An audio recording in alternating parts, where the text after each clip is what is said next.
Welcome to the SDA Housing Podcast, brought to you by NDIS Property Australia. Before starting this episode, we need to provide a general disclaimer. Information contained in this podcast is general in nature only. It does not take into account the objectives, financial situation, or needs of any particular person. You need to consider your financial situation and needs before making any decisions based on the information in this podcast. And you should consider seeking independent and professional advice for your personal circumstances. All right, let's begin. Hello everybody, my name is Minh and I'm your host for today from NDIS Property Australia here in Sydney today at the Sydney Disability Expo, and you're listening to the SDA Housing Podcast, a show that explains, highlights, guides and brings awareness about all things SDA in this ever-changing NDIS world.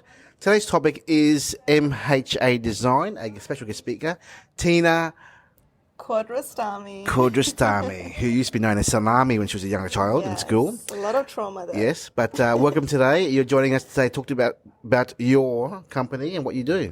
Yeah. Welcome. Thank you. How are you finding the expo at the moment? The expo is great.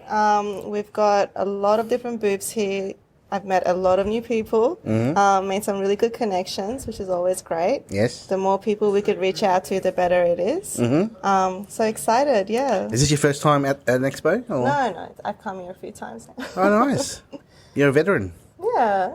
What about yourself? First time to a Sydney expo. Okay. Yeah. I went to the Gold Coast one, Townsville one, Melbourne one, Brisbane one recently. I'm going to the Perth one coming up soon. The Sydney one again in August. Coming up. Oh, that's right, because you're from up north. Brisbane, yeah. Yeah. Tell me more about, tell our listeners more about who you are. Yeah. MHA Design, what do you guys do? Well, I'm an architectural project manager. Reason why I started MH Design was because I was working on a field in the disability sector.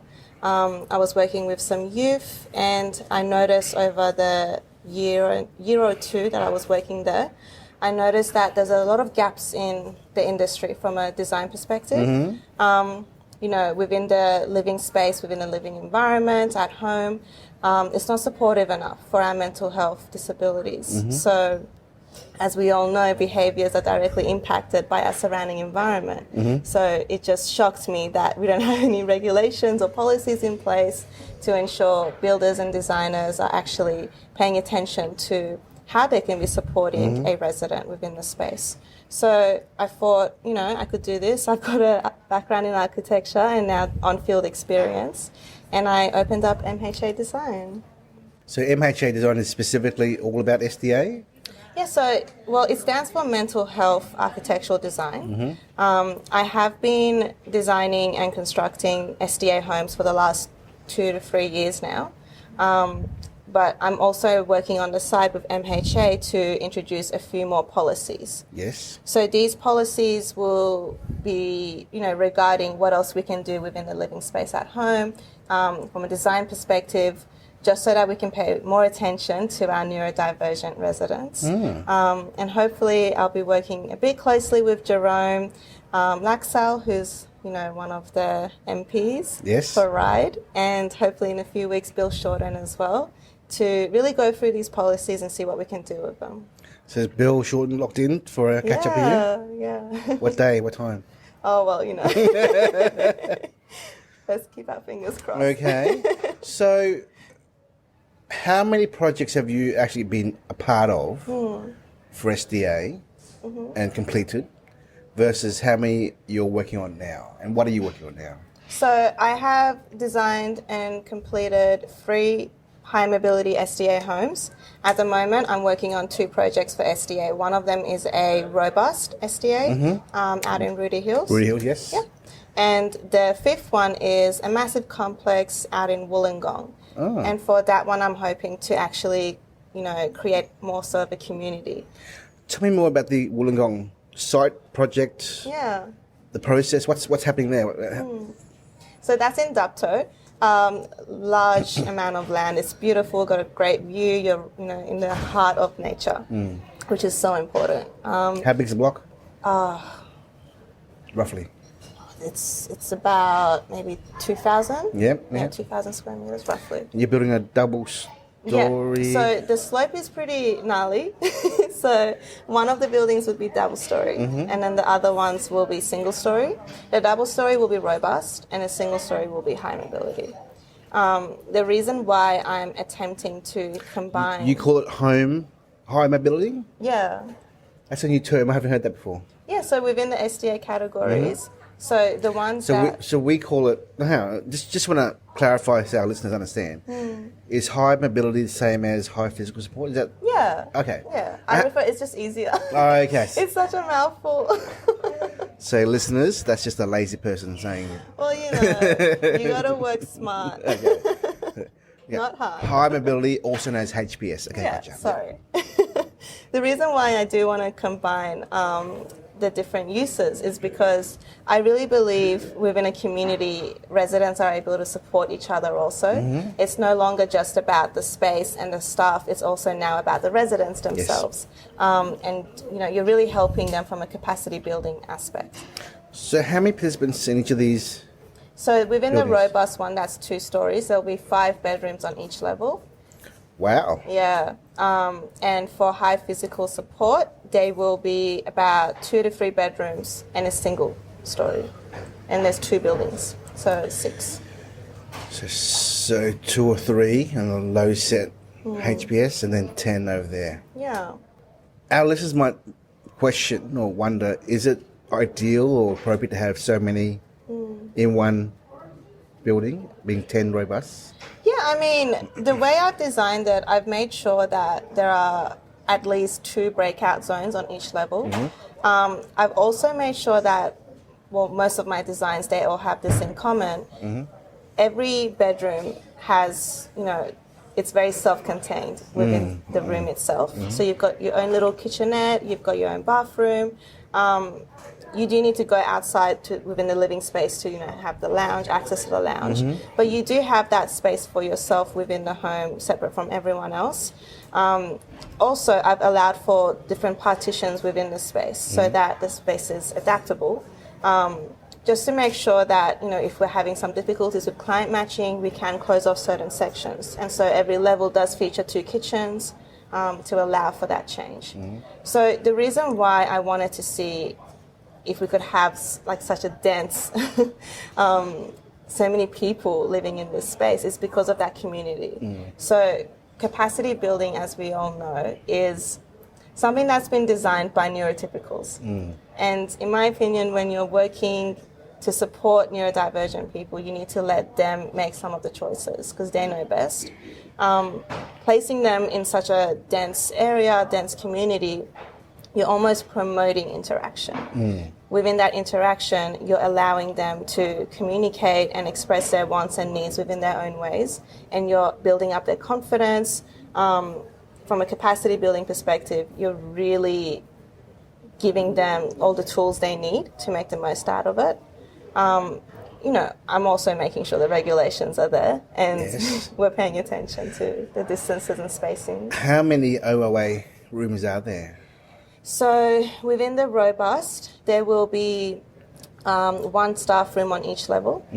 And within the high physical support, there will be 1 in each building. So 1 OOA in each level. That doesn't necessarily mean there'll only be 2 carers. There could be more carers on site at the same time, yeah. So similar, with the OOA rooms, they're also self-sufficient, It also allows for staff to, have their office area, their sleeping area, there's a little small kitchenette. I've also allowed for almost a safe room within the robust building. Just because, like I said, I did work on field, so there's a lot of things that I noticed that at the moment within the SDA regulations that are necessary for staff. For the benefit of our listeners, the safe room is for staff or for participants? So the breakout room is for participants and the safe room is for staff. Yes. So when we have, our future residents... Is it 2 safe rooms? Yeah, exactly. Yep. So whenever we're, within a robust setting, if we're having a bit of a, with having some difficulty with aggression with some of our residents, it's important for the staff to have a room to go into where they could call for help. they're also keeping the residents safe by doing this. You know, no one's further provoked. People can have that space to de-escalate. The breakout room is very important for the residents themselves because it's more of a proactive approach rather than a reactive approach. Yep. The way I work with breakout rooms isn't by just creating a room and calling it a breakout room. I'm also incorporated within the living space, the bedroom, also outdoor within the landscaping. And I like to give the tools back to the residents once more by creating these little partitions with curtains so that the residents can create their own break rooms when need be. With, you know, each one of them has different requirements with sizing, with lights, with, you know, different sensory needs. So they need to be able to create their own spaces so that they can de-escalate in a way that works best for them. Yes. Okay. Yeah. Have you engaged a provider for this project? Yes. Cool. Yeah. And they specialise in mental health, I assume, or?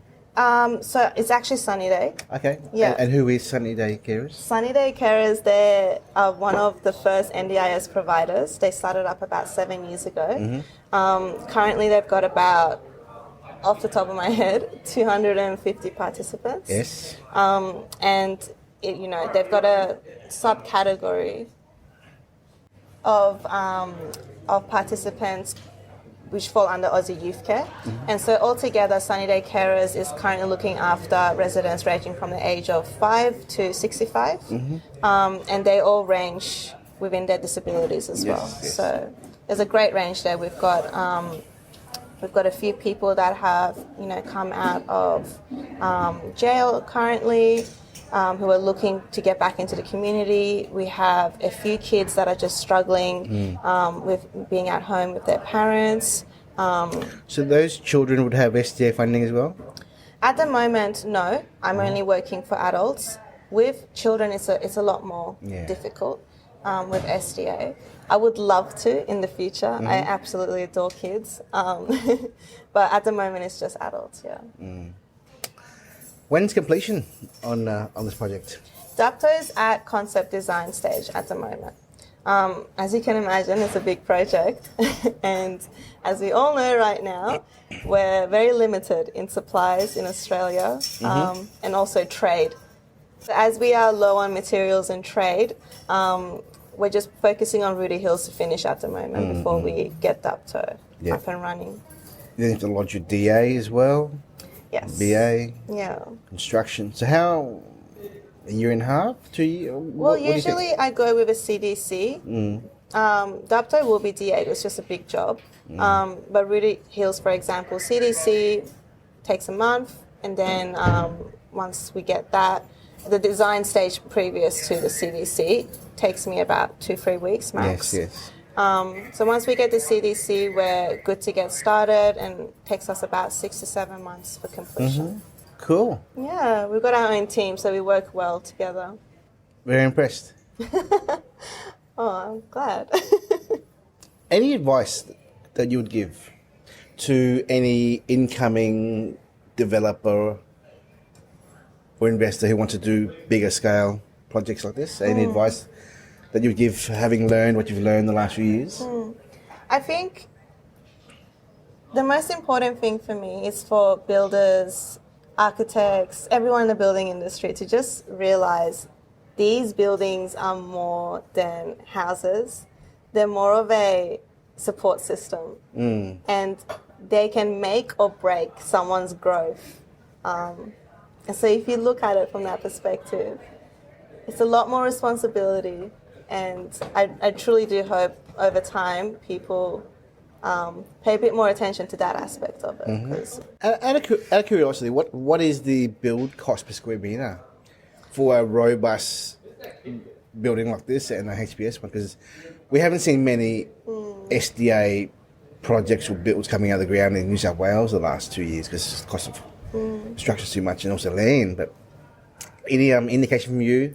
So HPS, I would say about 1,800. Yeah, robust. Surely not. Robust, I would say, you know, much less. Probably about 900. But Wait. I'm confused here, Tina. I must apologise. We're in the middle of the expo here, and everyone's walking by and running and screaming and noise and everything. But I want to ask you a question, Tina. Around Australia, we see that the prices of HPS builds for low sets are around about 2,500 a square metre is an average. Robust is between 2,200 a square metre to 2,800 a square metre. That's what we're seeing. Obviously, a double stories are more expensive normally.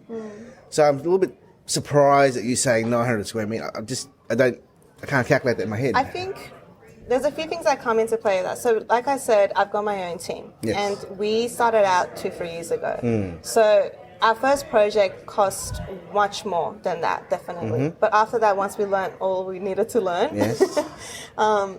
we were able to bring the price down, honestly. It is a little bit of a surprise to people, but I mean, I have been in the industry, the building industry, for about 7-8 years now, and I have worked with a lot of massive firms. Over that time, we've created a lot of connections. Having these connections helps you with supplies and materials. This comes into play within your cost. There's also a lot of additional costs that we don't take into consideration because we'd like to just get the project finished. Yes. So, you know, we are very competitive with our price. I am aware of that. But that is how much it is for us. Well, good for you. I was going to ask you your point of difference, but obviously those numbers there, you are definitely different in your pricing, so it's very good. I'll let you know how Dapto goes though. I know that one will be much more pricey. Double? Dapto with the double, yeah. Yeah. What is the size and square meterage of the floor plans for the two buildings? I couldn't give it to you right now off the top of my head, to be honest. 10 bedrooms, that's quite a large dwelling. It is pretty large. But like I said, I've broken the building down. 500 square, I'm thinking 500 square. Yeah, it's massive. Definitely, yeah. Definitely. It is massive. But, you know, it's also, for me, the actual structural elements themselves, that's another factor that I'm paying attention to with MHA Design. Because working with rigid lines, as some of you guys might know, isn't that supportive for people that struggle with mental health. So I work a lot with rounded spaces. And I understand from a development perspective that's not the greatest because you're not getting, you know, as much of the space as you would like to have. But, you know, this is, like I said, going back to what I said before about responsibility. Yep. We do have a responsibility here to make sure these spaces are much more than buildings. And more about the support of the residents living within them. Did you not consider, rather than doing a double-storey house for 10 residents of a robust, maybe a villa-style design, low sets only? Or? This is a villa-style design. But it's double-storey, But though. it's double-storey, yeah. I think also demand, we've got to pay attention to that as well. We do have a high demand at the moment in Woollongong for a lot of residents. I've got so many people calling me from hospitals saying, you know, we've got so-and-so stuck in a bed for over a year now. Wow. They're just so desperate for a home. It's just not a way to live your life. You should not be stuck in hospital for a year and not be able to engage within the community just because there's no appropriate housing out there for you. It's not okay. Is there much land out there in Wollongong? Yeah. So if there's a big demand, there's lots of land, then why is there no more? That's a good question. Why is there no supply coming out? It's a good question, Minh. I think, of course, with that land, if I came in and created a luxury house, I would be potentially maybe looking into producing a lot more money for myself. So I think that's one reason why. Another reason is not many people know about SDA within the general public. Unless you're in the disability sector, it's not many people know about it yet. So that could be another reason. So what's a block of land cost in Wollongong? The actual land price... 600-700 square metres? What's... trying to see if I can remember it. The client did tell me. Surely 800-900 grand? Would that be the price?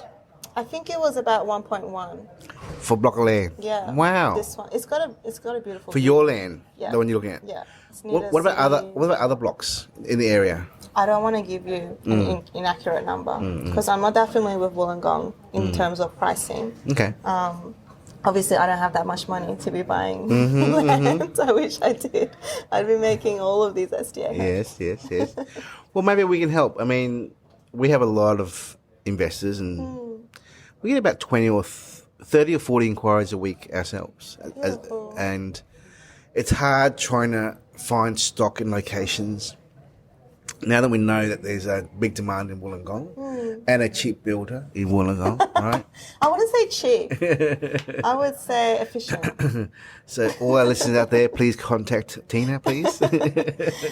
I might just finish this off by saying I'm also working on a document at the moment. And within this document, I'm introducing all these policies that I've done so much research on and I'm working closely with members of the parliament on. Yes. So once it is out there and it's fully published, I would love to share it all with you. Yes. In hope that we can all pay a little bit more attention to what we're doing. Wonderful. Yeah. Well, if people want to contact yourself as an architect... Architectural project manager. Oh, what a mouthful. So can people contact you for design and support and advice? Of course they can. I'm located in Top Ryde.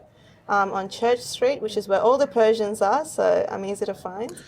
28 Church Street, Ryde, RYDE, New South Wales. Yeah. Website is www.mhaccessdesign.com. Yeah. Okay. I'm also on LinkedIn, Instagram, Facebook.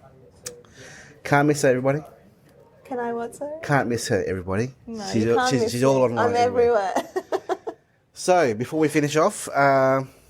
Thank you so much for this chance to have a chat with you and not at all. Get the word out there. Hopefully we can help each other out. We will. Thank you so much. Bye-bye. Thank you. Bye. We hope you enjoyed this episode. Please make sure you are subscribed and following us so you can keep in the loop with all of our upcoming episodes. We would really appreciate it if you could leave us a 5-star rating, a written review, and to share this podcast with those that could benefit. Until next time, catch you on the next episode.